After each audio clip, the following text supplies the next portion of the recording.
సాదా లౌకిక గణతంత్ర దేశంగా ఏర్పడిన తర్వాత మరి ఈనాడు మనం జరుపుకుంటున్నటువంటిది 76వ గణతంత్ర దినోత్సవం. అంటే నేటికి 75 సంవత్సరాలు మన ఈ గణతంత్ర లౌకిక సామ్యవాద పరిపాలనలో పూర్తి చేసుకోవడం జరిగింది.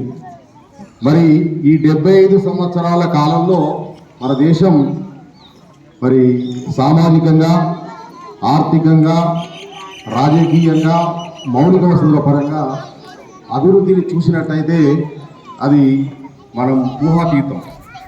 పూర్వం అంటే 75 సంవత్సరాల క్రితం మన పరిస్థితులు ఎలా ఉండే అని మన రాము సార్ లాంటి పెద్దలంటే చెప్తారు. ఈనాటి పరిస్థితి అంటే మనం అందరం చూస్తూనే ఉన్నాం.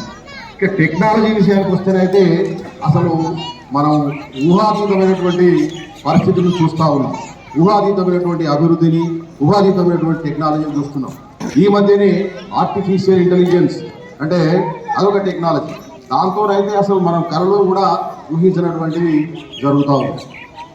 మరి మన ప్రపంచంలోనే ఎక్కువ యువశక్తి ఉన్నటువంటిది, యువ సంపద ఉన్నటువంటిది మన భారతదేశం. అందుకే ఈనాడు ప్రపంచ దేశాలన్నీ కూడా చూస్తూ ఉన్నాయి.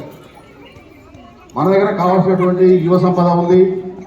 తర్వాత కావాల్సినటువంటి మార్కెటింగ్ అంటే ప్రపంచ దేశాలు, సంపన్న దేశాలు తయారు చేస్తున్నటువంటి వాళ్ళ యొక్క వస్తువులను అమ్ముకోవాలన్నా, వాళ్ళకి కావాల్సినటువంటి యువశక్తి కావాలన్నా మన దేశం అవసరం.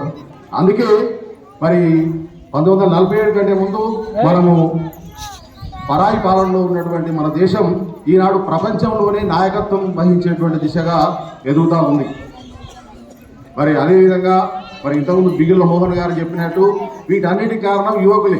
మరి ఆ యువకులు సమాజంలోని, టెక్నాలజీలోని మంచిని గ్రహించాలి. మనోడొకడు సిగరెట్ తాగి పోతూ పెడితే విద్యార్థులు